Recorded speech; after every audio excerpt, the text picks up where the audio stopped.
და რაც შეეხება გოგა შემდგომ უკვე აი იგივე წეგან ვახსენეთ დავითი, თამარი, აი ეს ჩვენი მონარქები ცდილობდნენ რომ ყოფილიყო სამართლიანი მონარქია, დაცული ყოფილიყო ეს ბატონყმობის, რო იტყვიან რიგი, შეძლების დაგვარად და სამართალი ყოფილიყო ქვეყანაში. იგივე დავითის ეს უზარმაზარი რეფორმა ალბათ გასაგანგებოდ აღსანიშნავია, რომელიც უკავშირდებოდა რომ ქვეყანაში ყოფილიყო სამართლიანი სახელმწიფო, სააჯო კარის შექმნა და სხვები და სხვები, ხო?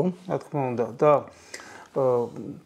ჩვენ ახლა რა თქმა უნდა არ ვაკნინებთ და არ ვივიწყებთ იმ უზარმაზარ ბრძოლებს და იმ დიდ ძალისხმევასაც ჩვენი წინაპრები ეწეოდნენ ომებში, მაგრამ ეს ძირითადად თემა ჩვენი დღევანდელი დიალოგის არის, მაინც ამოვიყვანოთ შესაბამისი დღევანდელი სიტუაციის შესაბამისი წარსული და მათ შორის კავშირი გავავლოთ, რათა დავინახოთ თუ რასთან გვაქვს საქმე დღეს და რატო ვართ ამ მდგომარეობაში. ამიტომ დაუბრუნდები ახლა გოჩა სნათქვამს დავითის რეფორმებს და ყოველი რეფორმა, რომელსაც სამართლიანი მონარქია ატარებდა ხოლმე თავის საქართველოში სამეფოში, რა თქმა უნდა არ იყო მისალმებული არც მის თანამედროვეების მიერ, იმიტომ რომ ნებისმიერ რეფორმა გარკვეულ ტკივნეულ ელემენტებს შეიცავს.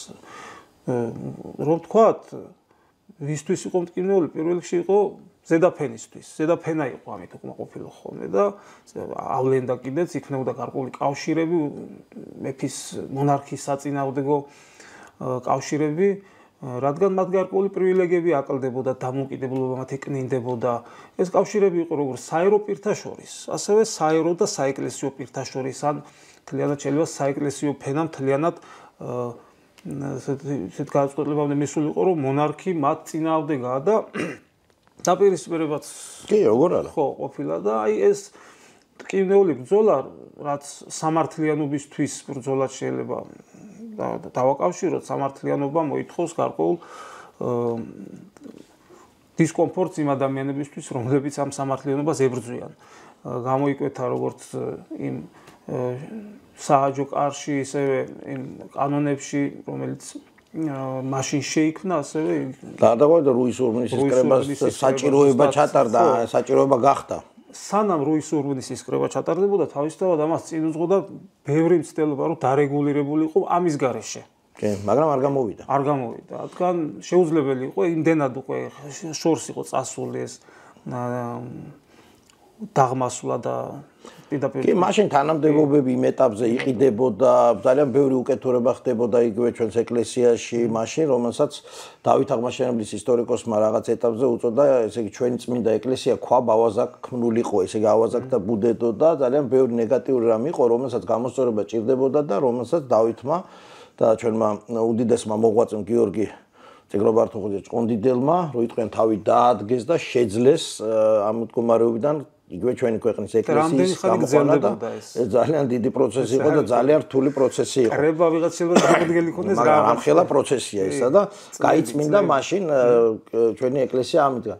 რაც შეეხება კიდევ ერთ საკითხი, რომელიც მინდა გავამახვილოთ გოგა ყურადღება, აი მაშინ ჩვენ სწორედ აი ამ დასავლურ სამყაროზე დაყრდნობით, აღმოსავლურზე, აი რომ ვისრუტავდით, როგორც იტყვიან, ჩვენ ვისრუტავდით ორივე მხრიდან, რადგან აბრეშუმის გზაზე მდებარე ქვეყანა ვიყავით, ფაქტობრივად ვისრუტავდით ყველანაირ აი ამ სიკეთეს, რომელიც შემოდიოდა დაწყებული აზროვნებიდან, ქრისტიანული, ძველი, ასევე ხელოვნება აზრის მშენებლობის ტიპიც კი და ყველაფერი, ასე იგი ძალიან და რომელსაც ჩვენ ვძენდით ჩვენ ელფერს.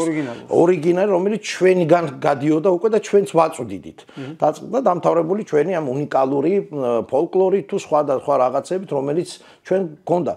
ელემენტარულად იმდენად შორს წავედით ჩვენ ამ კუთხით, როდესაც ჩვენ გქონდა ჩვენი სახელმწიფო, როდესაც ჩვენ აი ამ აბრეშუმის გზაზე ვდებარეობდა საერთაშორისო ფუნქცია გქონდა, რომ ჩვენ ყავდა შოთა რუსთაველი. ეს პრაქტობრივად ეს არის იმ დროინდელი სრული პასუხისგებლობით ვამბობ ხოლმე, როდესაც ადამიანი ხმად გაეცნობა ამ უზარმაზარ მოღვაწეს და მის პოეზიას, რომ ეს არის წინარე რენესანსი პრაქტიკულად რა, ეს არის ჩვენი როდესაც ეყრდნობა ძველ ბერძნულ ფილოსოფიასაც, პლატონიდან და არისტოტელიდან დაწყებული, დამთავრებული ქრისტიანულ მთელ მსოფლმხედველობას, ანუ პრაქტიკულად მან გაუსწრო იმ დროს, რომელიც ჯერ ევროპაში, ჯერ იმ დროს ჩამოყალიბებულიც არ იყო დასავლეთ ევროპაში, იმიტომ რომ როდესაც რომის იმპერია დაიშალა და დასავლეთ რომის იმპერია გაანადგურეს გერმანულმა ტომებმა, იქ სრულებით შეიცვალა სამყარო და სანამ ახალი თანამედროვე სამყარო ჩამოყალიბდებოდა დასავლეთ ევროპაში.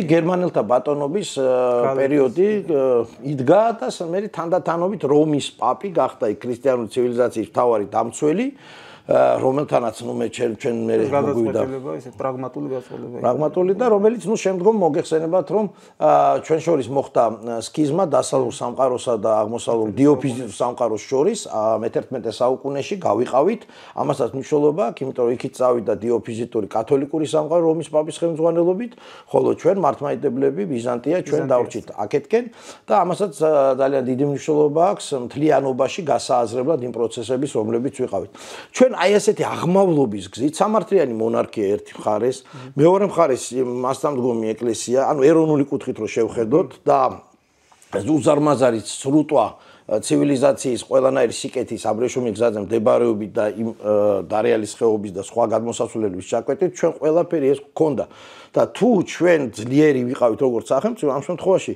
და ჩვენ მთელი ამ დროინდელი სამყარო აღმოსავლური სამყარო ძალიან დიდ პატივს გვცემდა და კიდევაც ვიყავით ჩართული სრულიად ამ პროცესებში. ცოტა უჭირდა ხოლმე ჩვენ საზოგადოებას და ცოტა კი არა შეიძლება ცოტა მეტიც ახლა შენ რას ფიქრობ ამაზე, როდესაც ერთმორწმუნე მტერი მოვიდოდა ამ შემთხვევაში რომელიც ცდილობდა რომ ჩაენაცვლებინე რაღაც მომენტში და თავის იდეოლოგიაზე დაყრდნობით, თან ერთმორწმუნე იდეოლოგიაზე დაყრდნობით ცდილიყო თავისი მიზნების განხორციელებას აქ ბიზანტიას გულისხმო. რა თქმა უნდა, კი, ჩვენ მაგ დროიდან დაიწყო ჩვენი ეს ცოტა უჭირდა ჩვენი ალღოსაღება, ასე არ არის? ერთგვარი გახევება ემართებოდა ქართულ სახელმწიფოს, როცა ვერ ახდენდა მტრის იდენტიფიკაციას. იბნეოდა, რადგანაც ცენტრალური იდეად იყო აღიარებული ქრისტიანული სარწმუნოება, ვერ ხდებოდა მტრად გაიგივინა ხარე, რომელიც ანალოგი იგივე სარწმუნოების მატარებელი იყო. და ეს როგორ ვთქვა, ეს ჩვევაც კი ვერ გამომუშავდა. ხო შეიძლებოდა ახლა რაღაც გადაფასება მომხდარიყო ბიზანტიასთან ამ დაპირისპირების გაანალიზება მომხდარიყო მომდენო ეპოქებში, თუნდაც იგივე მე-18 საუკუნეში როცა უკვე ინტენსიურად მოხდა რუსეთთან კომუნიკაცია და არ იყო ძნელი დასანახი თუ რეალურად რა ზრახვები ამოძრავებდა ამ ჩრდილოელ მეზობელს, მაგრამ იქაც იგივე ფოცხზე დავდგით ფეხი, იგივე დაგემართა და მაგას ვამბობ, აი ფოცხზე გავართ ახლა. ხო და მაგაიც ხო და ამიტომ ვამბობ, რომ ეს ყველაფერი ერთმანეთს მიდის ჯაჭვია. და ისტორიის ჯაჭვი არის სწორედ ის, რომ ეს ფსიქოლოგიურად გვიჭირდა აი ალღოსაღება ასეთ დროს, როდესაც აი მაჰმადიანი მოდის, მაზდიანი მოდის, დაუშვათ, ხო, აი მობილიზებული ვარ, მაგრამ როდესაც ანუ სხვა რელიგიის, მაგრამ იგივე რელიგიას ერჩის. ხო, როდესაც ის რელიგიას ერჩის და რომელიც იდენტობა არის ჩვენ ჩამოყალიბებული და როდესაც ერთი იგივე რელიგიის წარმომადგენელია, ცოტა იქ ვიბნევით და გვიჭერს ბიზანტიასთან მიმართებაში უჭირდა ჩვენს როგორც ეკლესიას, პირდაპირ თქვა, ასევე საერთოდ გვიჭირდა ალღოსაღება, რომ აი ეს არის ანუ ჩვენი ცნობილი გამოთქვა რომ ესე იგი მტერი მოყრულად მოსული, მტერზედაც უფრო მტერი. აი ამის კარგად დანახვა და ეს რა თქმა უნდა ეს ჯაჭვი გაგრძელდება და